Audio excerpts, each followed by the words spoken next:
हमारे शरीर में 13 प्रकार के वेग उत्पन्न होते हैं, जैसे मल, मूत्र, शुक्र, अपान वायु, वमन, छींक, डकार, जम्भाई, भूख, प्यास, आंसू, निद्रा और परिश्रम करने से उत्पन्न हुआ सांस।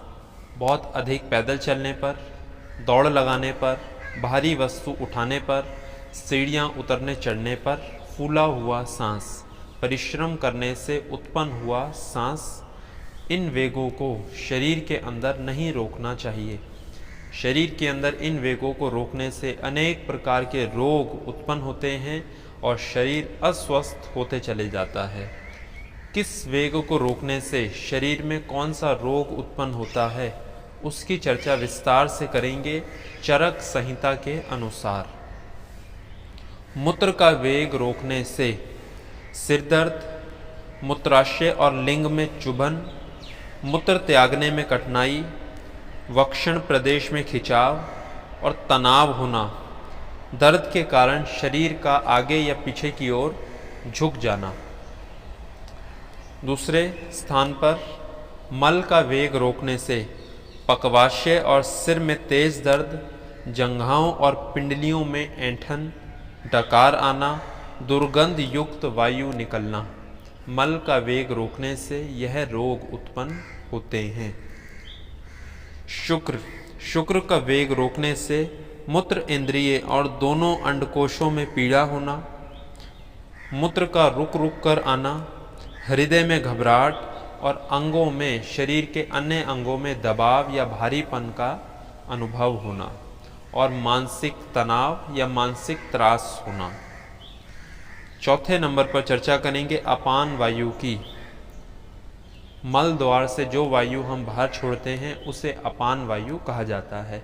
अपान वायु को शरीर के अंदर रोकने से मल मूत्र में रुकावट, सूजन, शरीर में दर्द, थकावट और वात का असंतुलित होना, वात से संबंधित रोग होना। जिस प्रकार से बार बार सिर में दर्द होना, जोड़ों में दर्द होना, चलने में समस्या होना, सांसों की समस्या, इस प्रकार के वात से संबंधित रोग उत्पन्न होने की संभावना बहुत हद तक बढ़ जाती है। पांचवा वेग है वमन। वमन का उल्टी, वॉमिटिंग, भोजन में अरुचि होना, बुखार, जी मचलना, कुष्ठ रोग, खुजली और सूजन। वमन का वेग रोकने से यह रोग शरीर में उत्पन्न होने लगते हैं। छठा है छींक।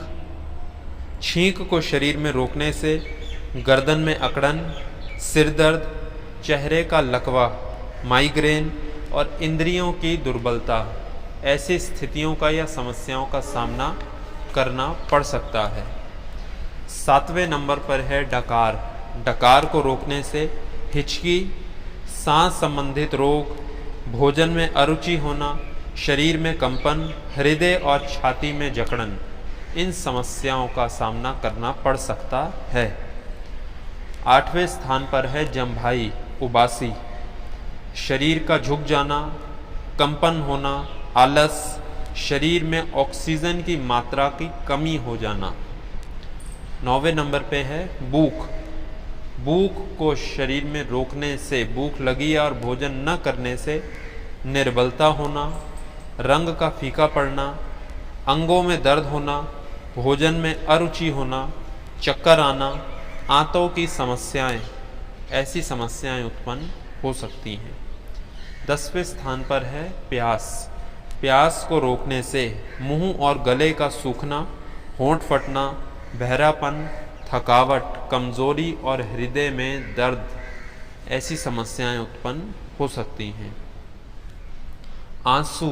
आंसू के वेग को शरीर में रोकने से सर्दी, जुकाम, नेत्र रोग, हृदय रोग, चक्कर आना और भोजन में अरुचि।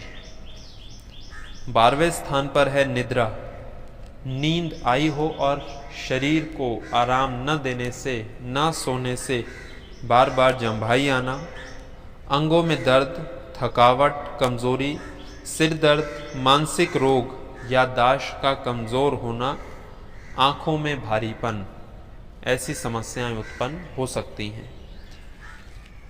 13वां और अंतिम रोग है परिश्रम करने से उत्पन्न हुआ श्वास, जिसको सामान्य भाषा में सांस का फूलना भी कहते हैं। यदि अधिक परिश्रम करने से सांस फूल गई है और उस सांस को रोका जाए तो हृदय रोग, चक्कर आना, बेहोशी, गुल्म का अर्थ पेट में वायु का गोला जैसा अनुभव होना, ऐसी समस्याएं शरीर के भीतर उत्पन्न होने की संभावना बहुत हद तक बढ़ जाती है। इन 13 रोगों को प्रयास करें शरीर के अंदर कभी भी न रोका जाए, यथासंभव शरीर से इनका निकासन समय समय पर किया जाए, जिससे शरीर स्वस्थ रह सके।